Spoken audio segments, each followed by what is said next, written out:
All right, we're back another Saturday at noon with the Watchdogs on our Black Media Network. And Julius, I think you got a beautiful guest, but tell us who she is.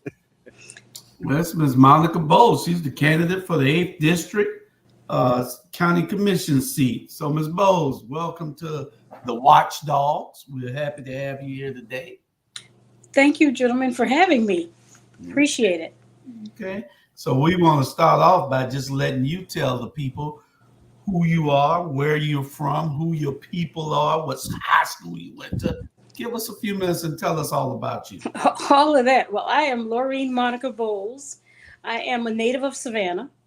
I am a graduate of St. Vincent's. I'm a resident of Carver Village, born and raised. And I received a scholarship to Howard University. Wow. And that's where I left Savannah to earn a bachelor's degree in civil engineering. I spent 28 years as a stormwater engineer, which is very important to our communities. Yeah. We often talk about flooding issues and other land use issues that impact our communities. So I spent 28 years as a stormwater engineer. I contributed to the Clean Water Act. That was my first job when I got out of Howard University. So, and then I also earned a master's degree in city and regional planning. So wow. I spent another 5 years as a nonprofit executive director. And I'm mostly working on environmental justice issues. Another set of issues that's so important to our communities because we're so heavily impacted. Yeah, so that's my people. Before we go even further, I just want to shout out, I'm also, a lot of people don't know this. I did one semester at Howard, so I'm technically a Howard alum. Okay. Well.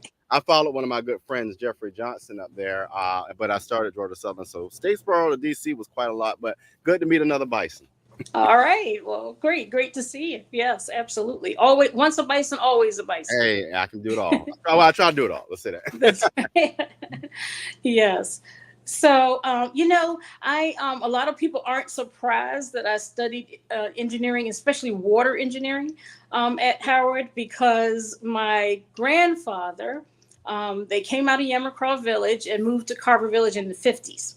And he worked at the Army Corps Engineers on the Savannah Riverfront. And so that's where I spent a lot of time. And so they weren't surprised that that's the field that I chose.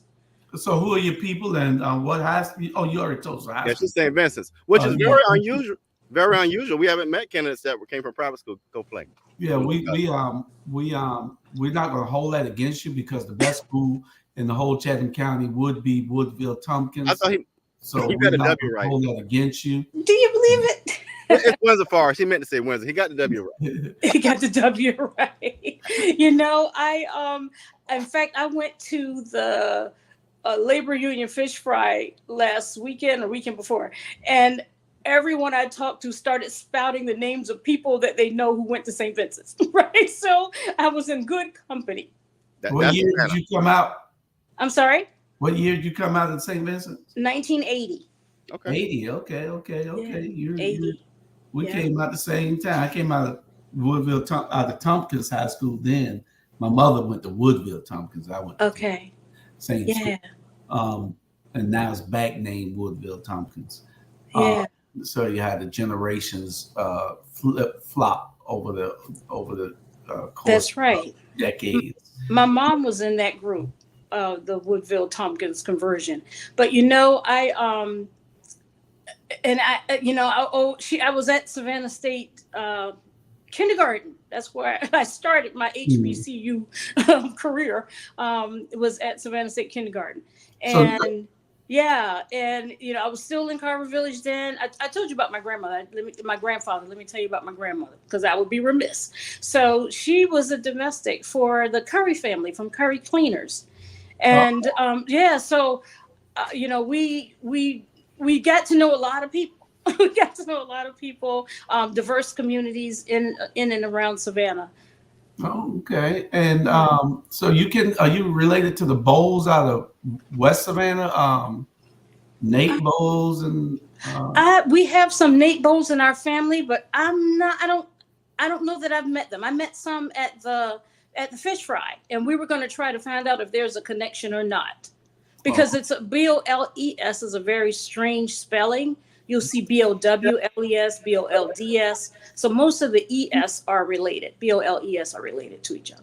Yeah, I grew up with some Boles that spelled their names like that, and fell with Holmes area in West Savannah. Oh yeah, absolutely. Okay, Yeah. awesome. So, tell us, why are you putting your hat in the ring for this seat? Oh, absolutely. So I'm in my 5th year on the Metropolitan Planning Commission, and I get to weigh in on zoning issues, but I don't always get a lot to say about the infrastructure.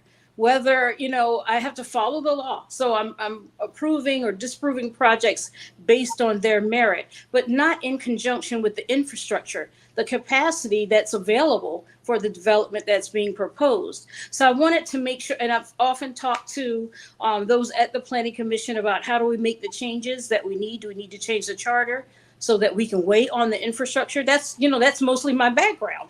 Wow. So I want to bring that wealth of experience to this seat so that I can talk about city planning as a whole, what our city looks like as a whole, including the infrastructure projects. So I have reviewed, I was a member of the Planning Commission who reviewed the comprehensive plan, but I don't actually, like I said, I don't actually get to weigh in on whether a project is approved or not because of whether there's infrastructure of capacity or not. So that's why I wanted to run. That's awesome. I definitely would love to spend some time with you and learn from you. Now, I'm big on infrastructure as we look at cities like Savannah, as well as you spoke about environmental justice. So in my thought process of maybe re-entering that space of running for Public Service Commission.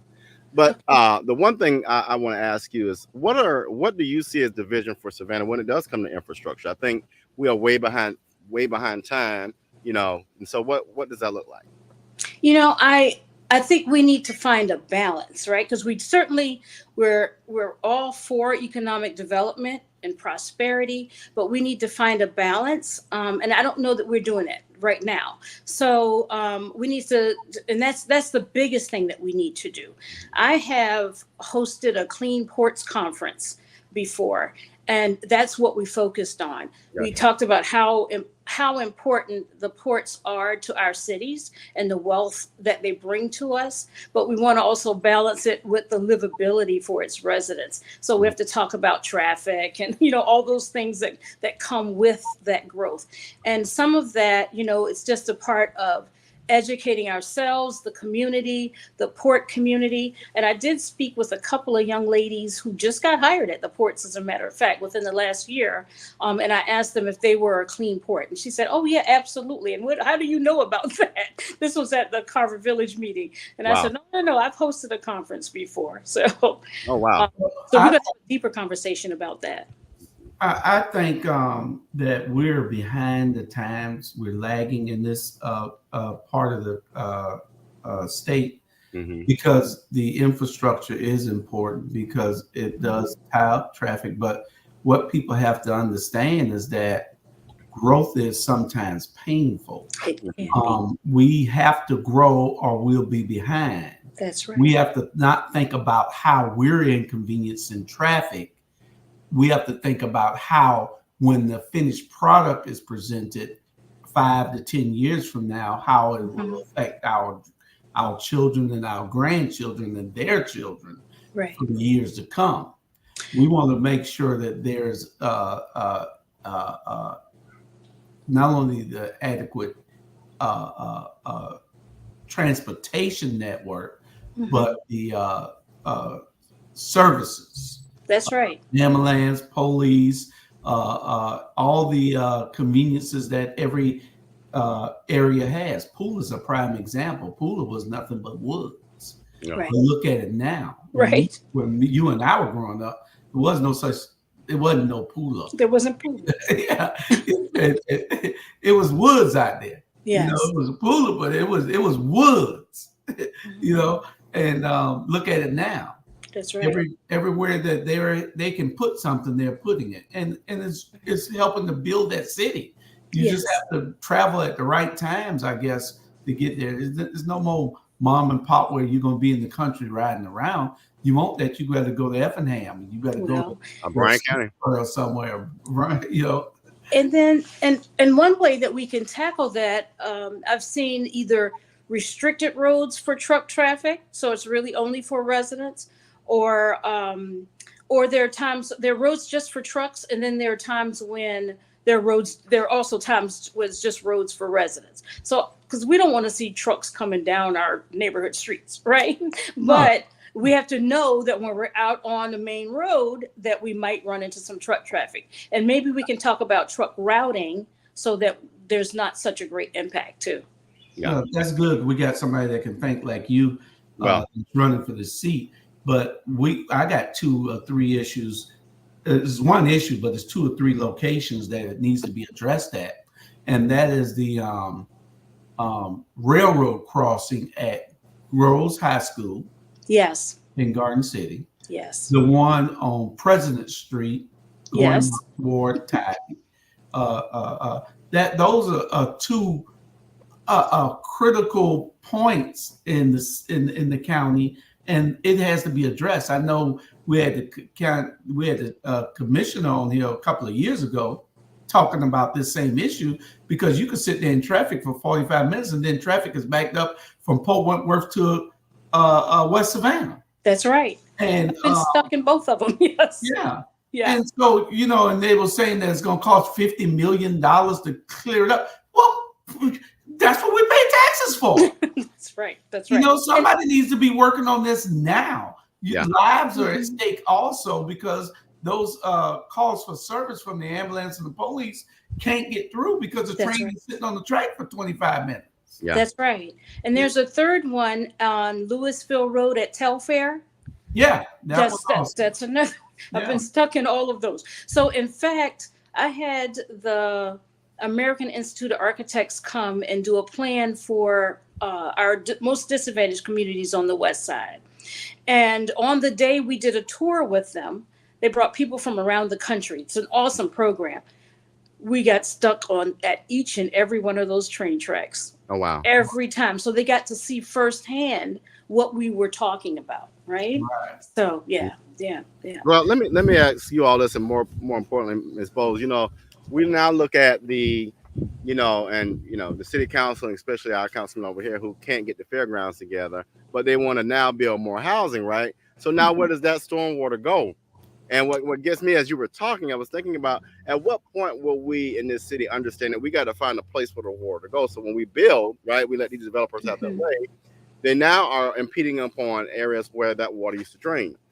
But that's the one issue I would love to hear from you about. And number 2, what's your opinion on multi-county rail? We are right now at a capacity, I think, almost close to where Atlanta was when MARTA came on board.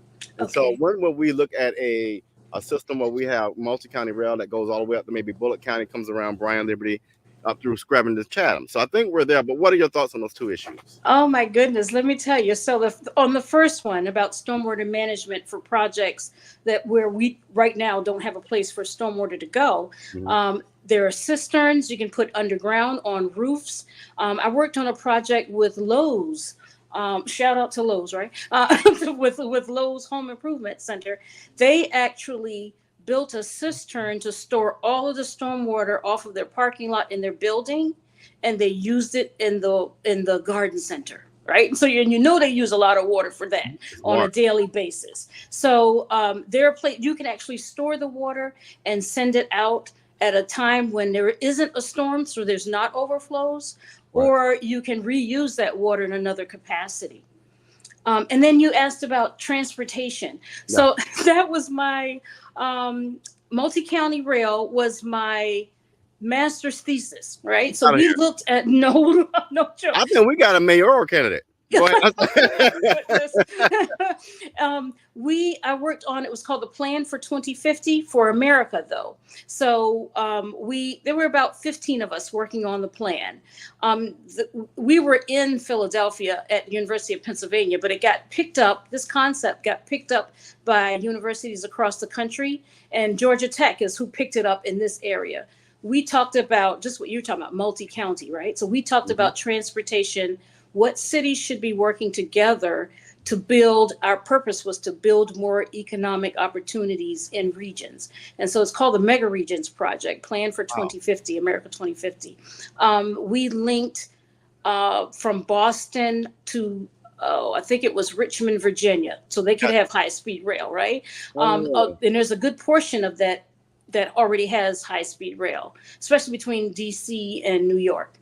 Then there was some out in I think down on this end, it was Atlanta, Chattanooga, and I can't remember the other states. So yeah, we were talking about regions, cities that had a lot to offer. And if they were linked by high-speed rail, we can improve our economic prosperity across the nation. Awesome. Well, we're going to take a quick commercial and we'll be right back. Absolutely. And we'll get a couple of more questions out of you. Okay, sure.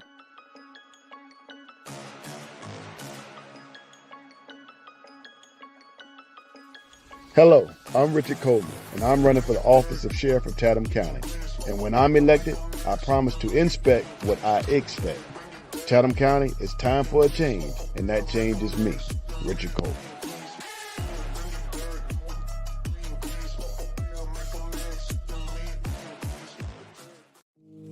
Transformative, that's what Sonia Jackson is. Creative, that's what Sonia Jackson is. Compassionate, that's what Sonia Jackson is. Leadership, that's what Sonia Jackson demonstrates. Dedicated, that's what Sonia Jackson is. In Chatham County, there's never been a tax commissioner like Sonia Jackson. She has made the office more accessible, more consistent, more convenient, and more service-friendly. Let's keep Sonia Jackson while she takes the tax commissioner's office to new heights. On May 21st, cast your vote for a great public servant. Vote Sonia Jackson for tax commissioner. All right, we back. I was going to ask you what makes you think that you're the better candidate, but hell, right. you got my endorsement. I don't need to live over there. I'm going to come up for you. I don't think the other two candidates can even stand in your light. You're the most qualified for that position. I mean, if we're going to go with somebody who's going to go in there and try to help elevate the commission. One of the things that I want to do, I want to make sure that you're a leader and not a follower. Yeah. You get people in these positions and then once they get in, they want to follow everybody and then go along just to get along, instead of being the leader for the people, not worrying about whether you are going to be reelected or not, or whether you're going to be elected or reelected, or whether people are going to like you. What you're there to do is what's right for the community, especially our underserved communities. Right. Oh, no, certainly not a follower, right? So from the beginning, I am an only child, right? So already not a follower. But I have, I thought about times when I have voted against gone against the popular vote. I never consult with the person who sent me to the MPC. We might talk about what we think are the important aspects of a project. And then, she'll say, this is what I think, right? And then, but you have a voice, you have your own voice. Go ahead and vote the way that you want to vote. And I have gone against the popular vote and I've gone against her vote. So I'm certainly not a follower. Okay. Robert? Yeah, no, I think I can agree with everything. I am very impressed. I think honestly, and I'm not just saying this, of all the candidates, including myself, in the last 2 years, you are ready for this role. Oh, thank you. I appreciate that. I so appreciate that. Yeah. From your lips to the voters' ears. Right? You can use that clip. I'm extremely impressed. Well, the thing is, who's running your campaign? Me. And I have some friends who are behind the scenes. They have full-time jobs. And so I've been doing a lot of work. Well, I see your signage up all over and it looks awesome. Yeah. Your signage looks like, it's very well put up like I used to do it back in the day. even though we advanced to a different method now. But I got some people that you probably want to talk to, because if it goes into a runoff, which I think that it will be in that particular race, I'm hoping that you could win straight out, because I like your resume. Thank you. But if it's a runoff, you're going to really have to really get back out there and do that work, that grunt work, because it's hard getting people to go back out.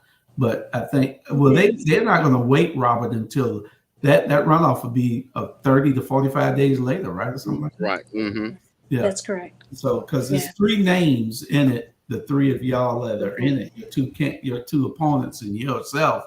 And I'm in politics. None of them are really heavyweight. None of them really, they're not coming on with us, Robert. None of those, they're not real heavyweights. But none of the 3 of y'all, being that because I'm in politics, so I would tell you that, well, y'all are. But that's right. That's why I figure it's going to be a runoff, and so we'll see in about 30, less than 25 days or something. That's right. That's right. Robert, you got another question? No, I think I'm good. We can maybe have you back though on another show. But pleasure to meet you, and hopefully we can work together, or I can learn some stuff from you, especially around your environmental justice part. Well, I got a couple of more questions. Okay. I'll guess they scheduled to come on in about 6 minutes.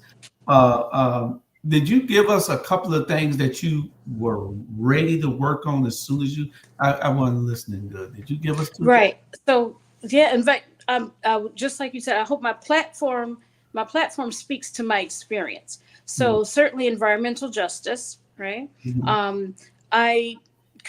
It was Senator Cory Booker, who sent the Environmental Justice Act in its draft form to my office, and a team of us worked on it together. We convened at least 20 or 30 environmental justice leaders from around the country. And the language that I contributed, if you can guess, it was infrastructure. It was equal access to infrastructure. And so that was, I spoke about everything from hog farms in North Carolina, right? Because they were more concerned about land management and the exposure from toxins there. The act was already heavy on air quality, and I also included some language on citizen science and citizens engagement and stormwater management. So environmental justice is one platform. Housing, our ability to thrive in place. I've raised $13 million through my church to build 75 units of affordable housing. And then lastly, economic inclusivity. So I've raised funds also for economic development programs. So economic inclusivity, housing security, and environmental justice. Okay, awesome. And the last question is this. I talked to a number of people who were interested, but none of them had made an effort to do it yet.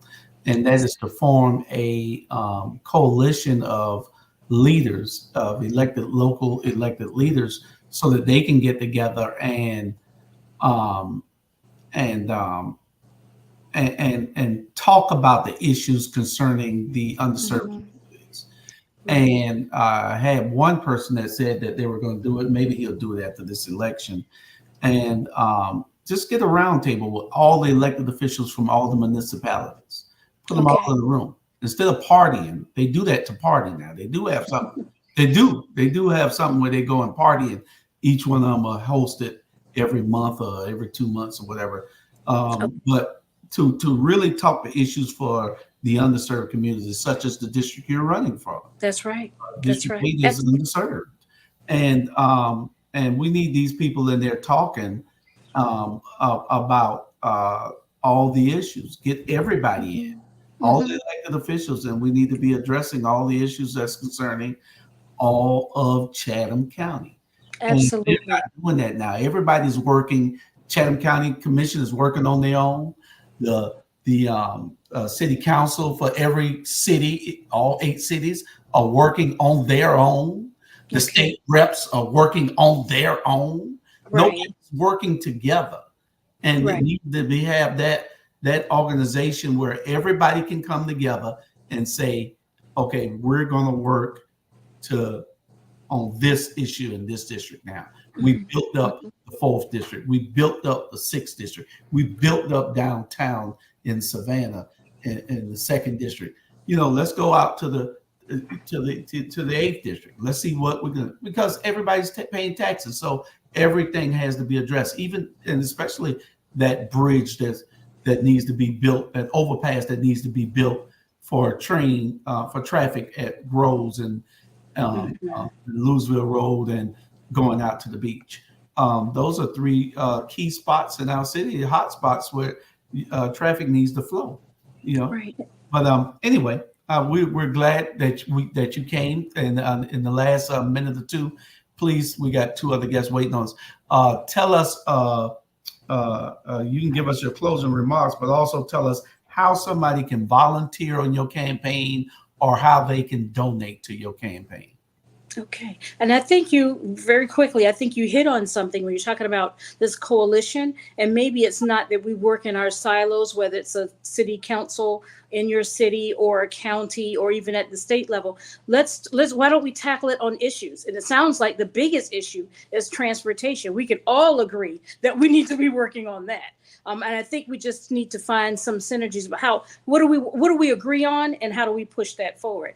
But anyone can find me on Facebook, Laureen Monica Boles for 8th Chatham County Commissioner. I also have an Axe Blue account, Laureen Monica Boles for 8th Chatham County Commissioner. And my telephone number, email address, 267-207-1558, and Laureen Boles at gmail.com. Okay. Thank you so much for having me. Okay, we hope to have you back, especially if there's a runoff and you're in it. We're hoping that you can get in there. Just call my name when you're in West Savannah. Hopefully. I will do that. I will do that. So Julius Hall recommended me. All right. Don't run away from me now. A lot of people run from me because I tell the truth. A lot of people run away from our platform because we tell it like it is. Yes. And so if you run away from me, they'll find you. You still be running later on. That's right. Okay. Thank you, gentlemen. We appreciate you coming, and we got our other guests coming on. We'll be back in 1 minute with them, and we'll be calling you to see whether we can get you back on. All right. Thank you. All right now. All right.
Hi, I'm Katie Brewington and I'm running for Magistrate Court Judge. Magistrate Court is often called the People's Court because people represent themselves or are pro se litigants. Magistrate Court handles civil claims up to $15,000, dispossessory proceedings, pre-warrant applications, and good behavior bonds.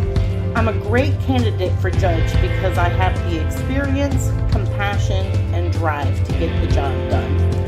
I have been a probation officer, a criminal defense attorney, a solicitor, and a municipal court judge, and I will take all of that experience to get the job done. So remember, vote Katie Brewington, May 21st for magistrate. Okay. I don't know where our other guests went at. Yeah. Hold on. She meant to log out and come back in. Yeah, especially if they're on the phone or something. Oh, she said she was gonna be in the office. Let me see. Yeah. So, I'll set it up for them until they get back. But allegedly, and let's start with allegedly, the CEO of Catbus, which we already knew, is quite an idiot. And I just put it out there like that. We should have kept Bakara. I think that's her name. We should have kept our good sister Delta Sigma Theta. As we know, Deltas get things done right. But I don't know. Let's tell the history until they get here, because Bakara was here. Bakara was here. We had a great black woman leading Cat, and then we had some dipsticks down there who were on the board who didn't like her. Yeah.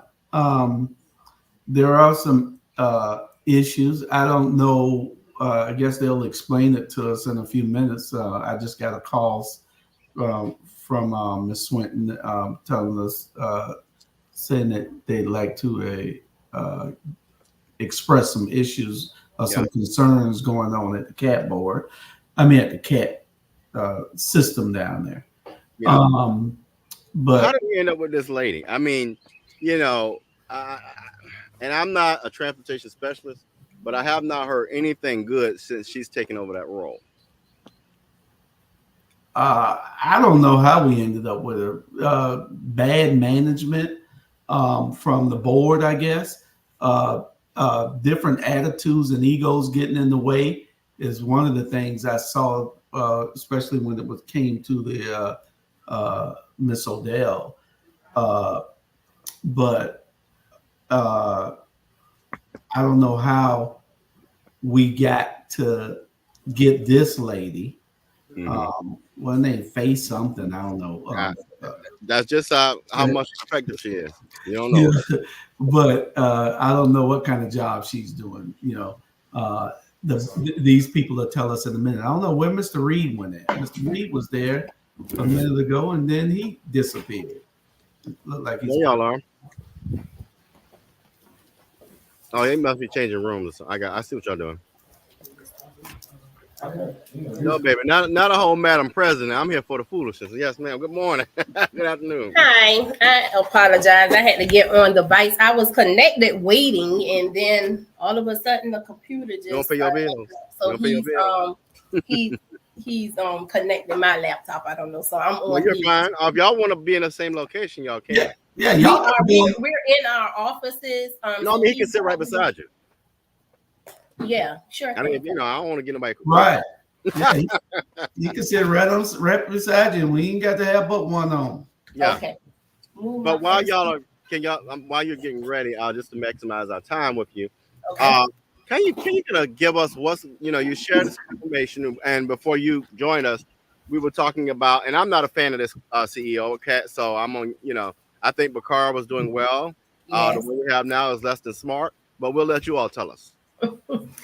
Where what happened was on Thursday evening, I received a call at around 9:00 p.m. stating that CAT did not have any insurance on the CAT Connect, which those are the vehicles that now take our seniors around, and the CAT Smart, which is what she started for the microtransit vehicles, that they were uninsured.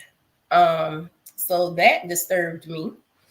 So I called a few operators that drive the vehicles, and I asked them where were they, and they said that CAT pulled them to the yard at 8 p.m. and stated that something was wrong with the vehicles. So I said, okay. So the next morning I arrived to work because I also drive, but I drive fixed route. So when I arrived to work, I saw the operators for CAT Connect and CAT Smart sitting inside of the break room. So I asked, why are you sitting here? And they said, because they said something's wrong with the vehicles. So I said, okay, so this is getting fishy. So then I get a call. I start calling around and I find out that yes, the vehicles have been they're not insured and never were. We've had these vehicles since October 2023, and the first vehicles that started driving our seniors came out January. And the second one, we were on TV launching microtransit on April 1st. So that means from January until 10:30 Friday morning, our operators have been riding our seniors plus the public at large around on Savannah and Chatham County streets without insurance. I'm kind of puzzled. You got to get a tag for these. Now you're able to get tags without insurance now, because you can go to Kroger and just pop in something and get your tag. You don't have to show insurance like you used to be able to do. So they got the tags but didn't get the insurance. Well, how could a county government, a quasi-government agency, not have their vehicles insured? That's a good question. Because how many vehicles are we talking about? You're what is that about? It's 10 drivers. So how many vehicles is that? 5 on Cat Connect and 4. Yeah, 9. About 9. 9 vehicles and none of them insured. No, they just got insured. She sent an email at 1 something, because what happened was I was so furious because anything could have happened. You see what I'm saying? Right. It could have been an incident, an accident. A senior could have failed. Somebody could have got ran over. It could have been a fatality. Not only is the operator at risk, everyone that the operator is transporting. So I was so furious because not yet did I get a call from her or anything stating that you pulled the buses off the street and what was going on. So it made me feel like you're trying to conceal what is going on. So I took it upon myself to email the board of directors and the county commission, because from my knowledge, they did not even know. So it was being covered from them. Well, I know we talked yesterday. If you all, because this is a very important piece, what is the standard operating procedure? What is the process for getting a bus insured before, because that's important, because what I want our viewers to know is, was a process violated? Was there a policy violated? And like you just said, how can a CEO and a whole commission not know what's going on? So walk us through, what does that process look like? What's the standard operating procedure for getting our buses insured? So to what I know is when we order the buses, the carrier insures the delivery. Once they hit our grounds, their insurance comes off of it. So it's our responsibility to then get them insured. So I know that it has to go through like procurement, safety, the different departments. But being that they weren't really too much involved with, I guess we'll say, the program itself, the heads, I'll say the leaderships, the senior leaders were more involved than the lower management. Right. So I guess they just did everything moving fast and did not even think about or get insurance on the vehicles. So it's like they dropped the ball. They was more concerned about launching than anything else. And you're talking about 9 vehicles, though. And shouldn't it be somebody that's going through a checklist and making sure that all the vehicles, everyone, even the buses, every car that they drive around in? Because I see some cat cars driving around. Every car should be under you're under the same insurance, shouldn't it?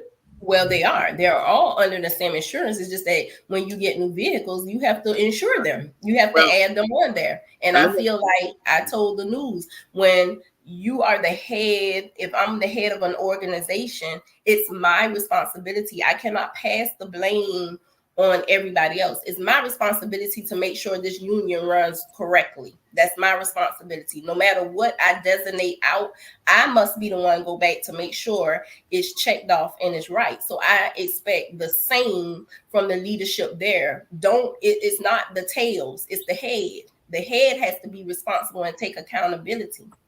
So let me ask this question.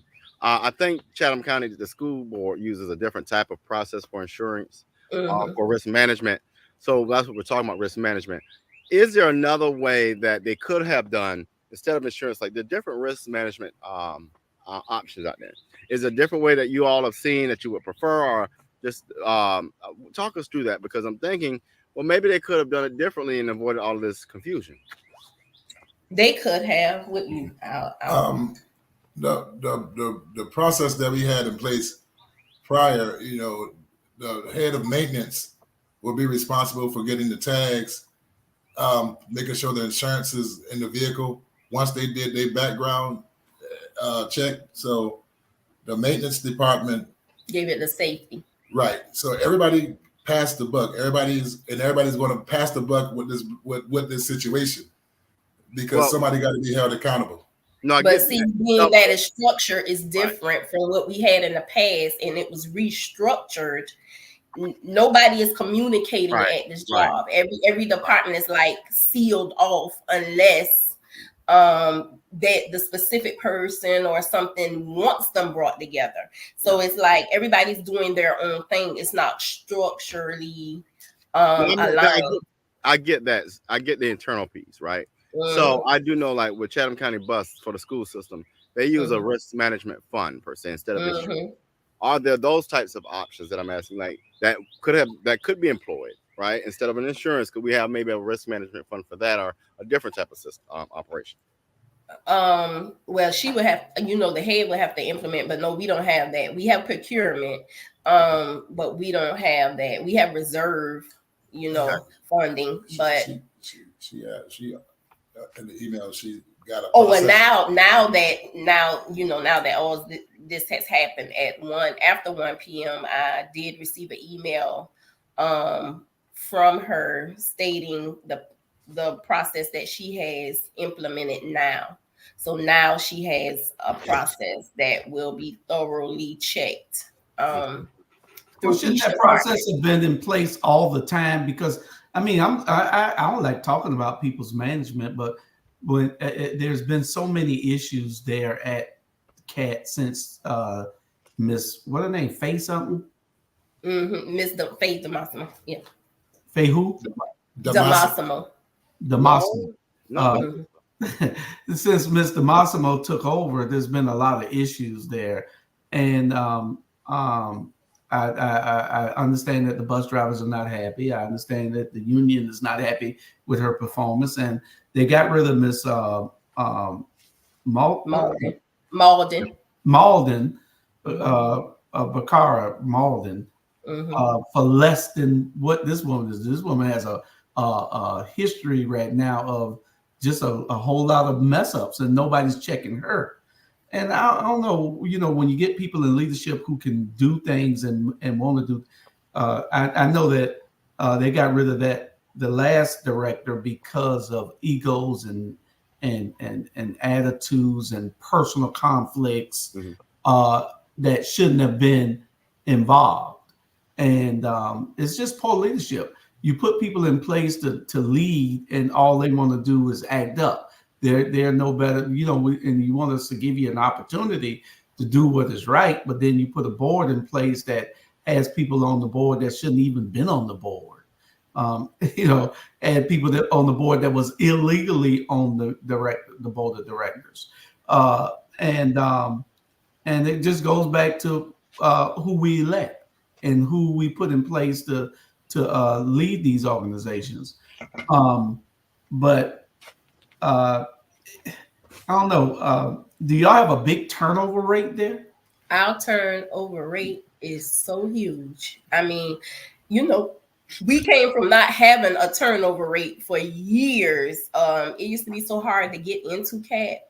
Now, you can just walk off the street and get into CAT. It's just our turnover rate. We hire 10, we might retain 3. Yeah, us 5 or 4. We hire 3 and 1 to come out. And now I encourage people to look at the board meetings. We have like a selective few that actually fights for the operators and the laborers, when I feel like the rest sit back and not say anything, and you're put in strain when you see what's done wrong or you see untruths. Speak up. You are, this should be accountability. Accountability should be held, not accountability on lower management because they are doing what they're told. Accountability should be on the head. And just like you say, we fired plenty of CEOs for less than this, what's going on now, but it seems to be acceptable. And I don't know why. And it takes the Well, it's majority. called privilege. That's why it's acceptable. Exactly. I call it what it is. You know, Yeah. black women can't have that same privilege. So No, I'll we call it can't. what it is. So hey, Because when we do it, we're the angry black woman, That's or that's right. I've been called that now that I'm in this position. I'm an Mhm. angry black woman because I'm straightforward and to the point. I'm not angry. This is a job that I have to do, and my job is to protect the people. My job is to protect the laborers. So because I'm not going to stand by and allow you to do anything, and I'm very vocal about that, then I'm not angry. I'm angry that you're not running the organization the correct way and you're not being fair. It's a lot of disparate treatment there with management and with non-management. So it's a lot of issues that tries to get swept under the rug, and that's not going to happen. Yeah. Like, And I want to point this out because I'm never gonna let it go. Like you said, when you stand up, you become an angry black woman. You know, Maxine Waters stand up. We had Bakara stand up. Keisha Gibson Carter stood up, and she got called an angry black bitch by a white man. So I totally want. I'll never let that go. We've got to stop doing that just because black women, who number one probably are the smartest people in the room, because they advocate and they got to be called less than. And we're not going to do that anymore. That's very true. That's very true. How many people in your union? We have about 95 plus retirees. Is there a chance for, or is it illegal for the CAT bus system and the school bus system to join and all? It's not illegal. It's just that the school bus system have Teamsters, which is their own union. And unions don't like to step on other unions. You see what I'm saying? Like if they didn't have anyone, even though we're Amalgamated Transit and it's bigger because Amalgamated Transit is over 48 states in the United States plus Canada. So we are the bigger union internationally, but we don't step on other unions. We would ask if the heads would want to join in forces. That would be good, but we can't step on them, and I wouldn't do that because they do have their own union. What's a starting bus driver make? Right now is $20. $20.83 an hour. Okay, well then the school systems need to be training bus drivers also for these jobs. Yeah. Training for all the mechanic. They training for firemen. They training for pilots. And this is a needed service also, as being that the turnover rate is so high. But that's just something that needs to be addressed.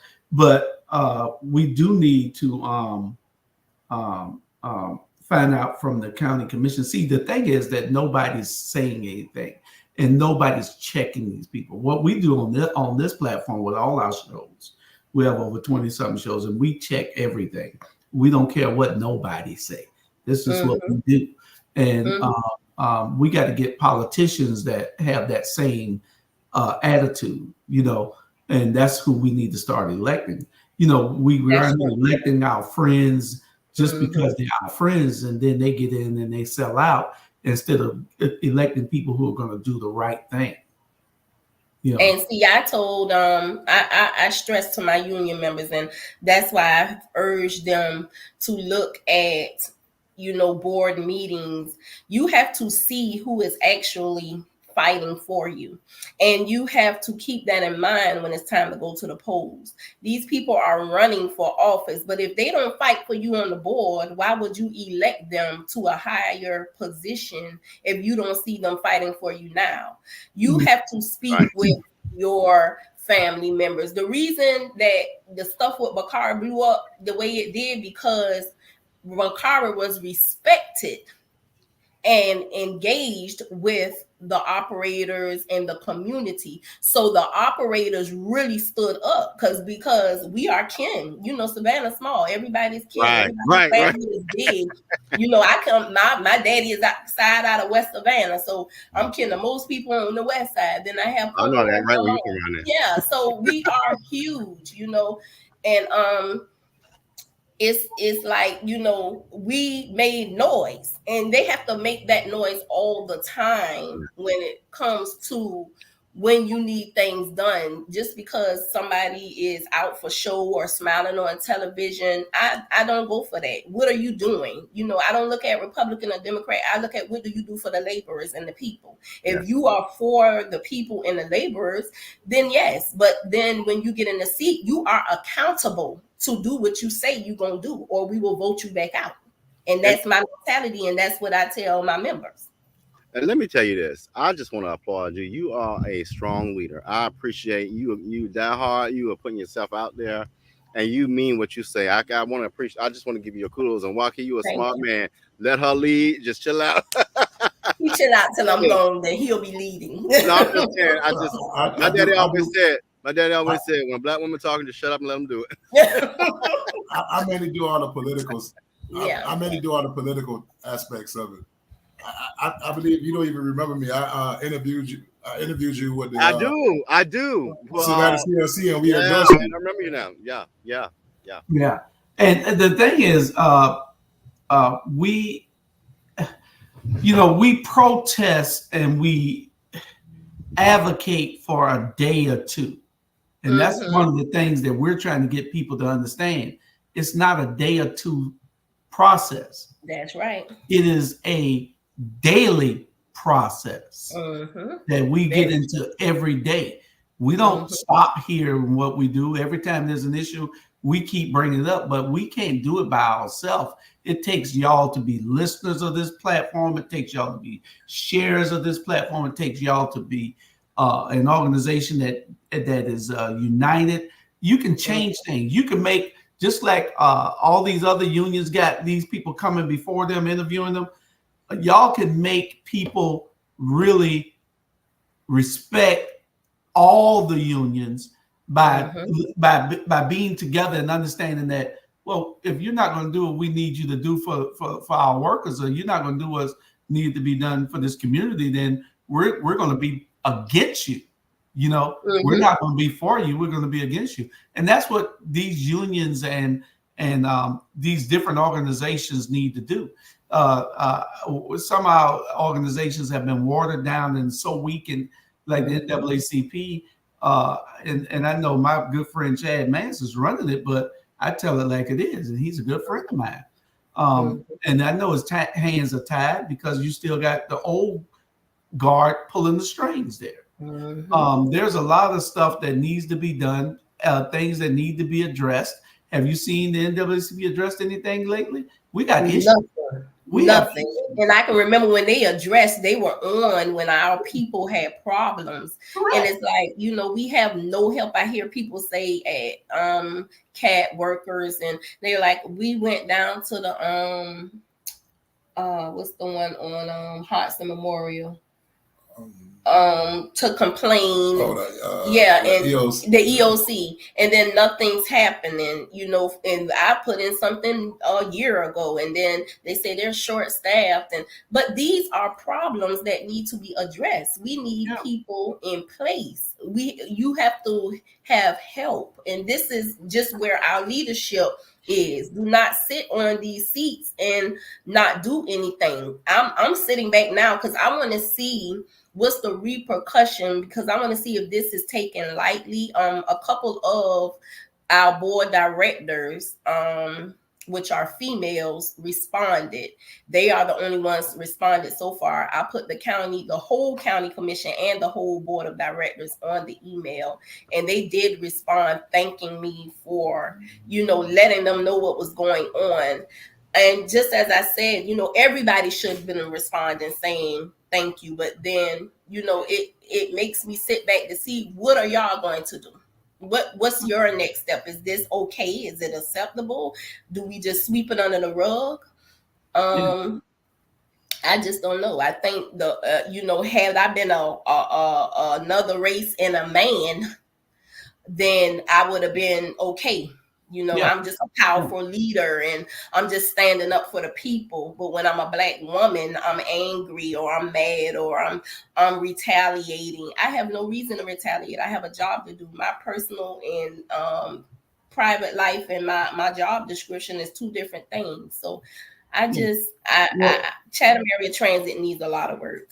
And the way to overcome that is by unity. You got to have some type of unity so you can speak. Being a Black woman, they're going to listen to you. They're less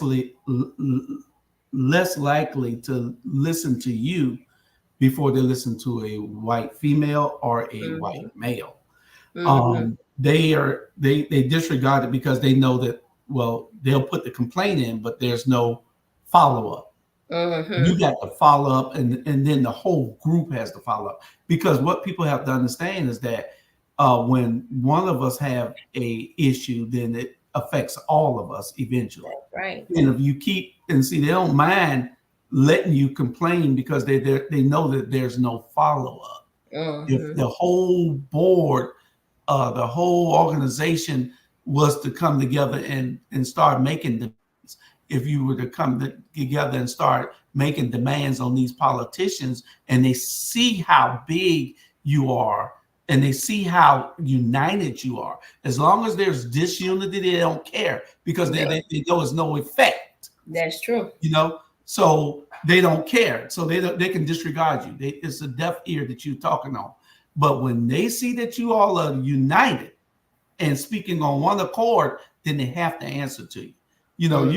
And I tell people this all the time: 10 to 20 people can change the outcome of anything. All they got to do is be committed. See, we've gotten to the point where, and I'm gonna talk Black because this is our Black media. We are complacent with our leaders. We are content with our leadership. What we have to do is hold them accountable. We don't do that. We make excuses for them, and then when platforms like this go to talk about them, they say, "Why are we talking about another Black man?" We talking about another Black person because they ain't shit. Because they're not doing what the hell they need to do to uplift our community when they have an opportunity to do it. That's true. I'm not gonna go and answer in my latter days of my life and not challenge the power. We're going to speak truth to power every time on the platform. As long as we're here, until they close us down, we're going to speak truth to power. And we're going to speak it so that we can try to give, if it's one person at a time, this organization that y'all have, it can be as powerful as you make it. You need to organize with other organizations and hold people accountable. Whatever we can do to help to facilitate any of this thing, these things, then we're here to help. But they're not going to listen. Just like that email you sent out. That county commission is going to let it fall on deaf ears because you get some weak people on the council. On that commission, who are going to say, "I'm not going to say anything. Well, I'm going to let them do it. Let's see what the chairman does." All these people need to be held accountable because, see, if it was a white county commission majority, they would be, and it was Black leadership in these positions. They move quick. They would have been fired. It wouldn't have been no ifs, ands, or buts about it. That's a Georgia law that is broken if you knowledgeably know that you are breaking the law. That's in contracts of chief executive officers. So you sent an email saying at 4 p.m. Thursday you knew, but still yet our buses were not off the street till 8 p.m. coming into the yard. So that's a 4-hour window. Do you know what can happen in 4 hours while you are operating a vehicle with people's lives on it? I don't think they would have thought the seriousness of this unless something really bad would have happened.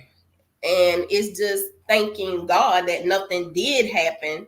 But I'm just like, are they sitting actually realizing, some of them, how serious this is? That's 4 hours. That's 4 hours that no one contacted our board of directors. That's 4 hours that nobody contacted me. I didn't get contacted or get a word until the next day at 1 p.m. after I sent an email at 10 a.m. So that shows me a lot. Yeah, it shows that we have people in place that are scared to lead. They're scared to say things. We didn't put you there just to sit there and look pretty. We didn't sit you there so you can sit there and just hold a seat. We put you there so that you can govern.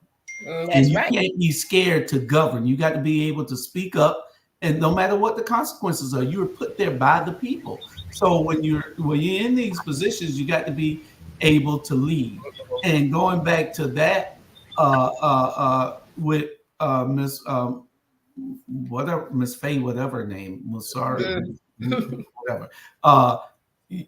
If she didn't do a top to bottom to make sure that everything is in place and make sure that everything is ran right, what is she doing? What does she do for 8 hours a day? You got a job to do. Every department need to be in check. Everything needs to be ran correctly. You don't have time to be running around in these political circles trying to do things. You got a organization to run, and that's what I see her at every political organization event there is. And you got a job to do, Miss Faye. Do it, But anyway, any closing thoughts before we go? Y'all can tell the people what you think and what y'all tell them what we're talking about and what you're going to be doing in the next couple of days to try to rectify it. Well, I am going to answer the email. I'll answer her email probably sometime on Monday or next week, but I'll answer the email that I sent to the board of directors, the ones that did respond. My thing to the people is it's very important to be unified. I think people don't understand. We are so against each other for small things of envy or jealousy, things that does not matter. Right now, times are not for us to be against each other. It's for us to band together for the cause. It doesn't matter your color. You are a laborer. You are a worker. You are somebody. These laws and that are being passed or trying to be passed for against labor. You work. If you go clock in or punch a clock or you have your own business, you work every day. Our seniors are being mistreated. We need to stand up. I tell them all the time when they seem to have a little slave mentality there. I was not born in that era, nor do I respect it.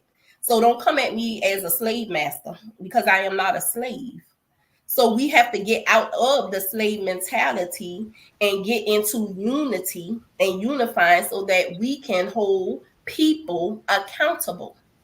We have to do this. We have to have accountability. We have to get rid of who is not needed. And then our officials should be the same way. If it's not working, get rid of it and get something else. Stop being scared of media coverage, and because then you're going to start getting the wrong coverage. Nobody is upset if you get rid of something bad. They're only upset when you get rid of something good. So everybody can be replaced.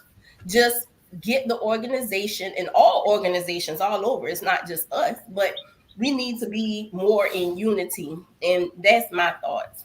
Anything from you? Dr. Bryant and Julius, y'all know, y'all hear how she sounds. Y'all know she's going to international. She's going to be an international. We're going to claim that. Oh, no. If you don't do that, you're going to run for local office. So you better pick your choice. No. I don't even want politics. I just want to get these people where they need to be. And then you're too small, you're too gifted. You got an anointing on you. Yeah, I hear that a lot. I've heard that since I was young, but I'm just passionate about what I do. And, I come from a long line of strong Black women. And I mean, I'm just not going to sit down. It doesn't matter the consequences. Somebody asked me the other day, do you think you'll get fired for going on the news? I said, I am God. God put me here. I don't care about man, politics, power. All of that is not above God. You have to take accountability for what you do. So if God remove me, then it'll be His will. I say I don't work or stand down like that. So no, I'm okay. All right. Well, anything you got, Julius? We ready to roll out of here? Yeah. We'll have y'all back with an update probably in a week or so after you see what happens, and we can go from there and see how we can address it. One of the things that I just want to say before we go is that there needs to be a coming together of our community. Our community, and I'm talking to African American all over the country. We're the most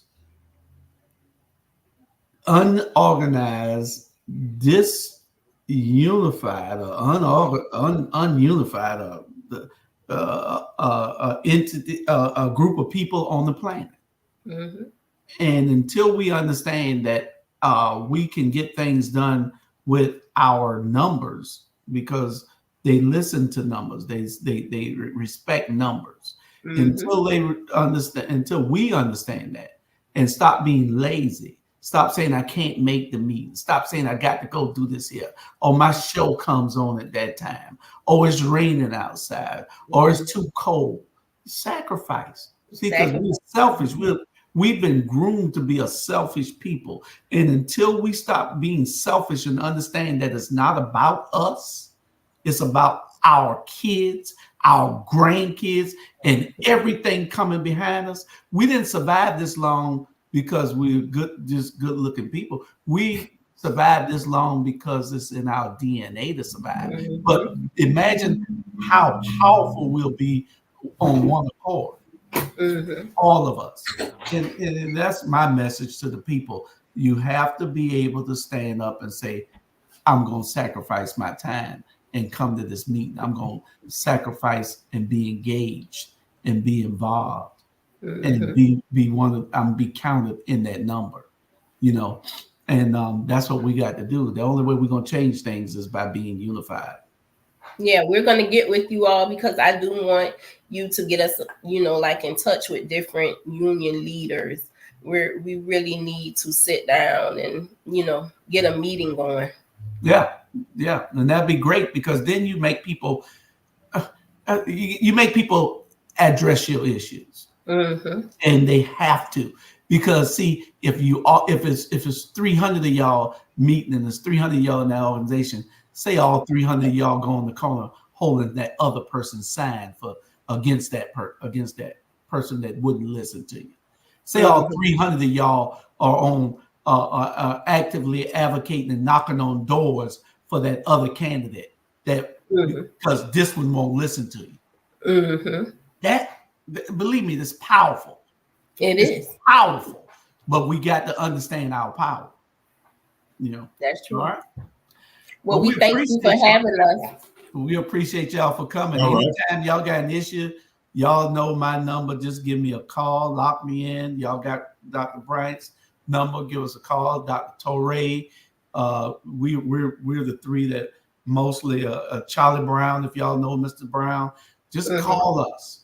And we're going to get on top of whatever it's an issue that affects our community, is a detriment to anything in our community. We're going to address it. And so just give us a call and we'll be glad to put you on one of all these shows. We got shows 7 days a week. So y'all, all y'all got to do is give us a call and we'll put you on. Okay. Right. Thank you. And thank you, Dr. Bryan, also. And thank you, Mr. Hall. All right. Well, y'all take care. Okay, right. You too. All right. Well, Jules, I think we're done. We'll be back next Saturday, same time, same bat channel. Okay. All right. All right. We'll see y'all then. Let's see. Let's get on that.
Check.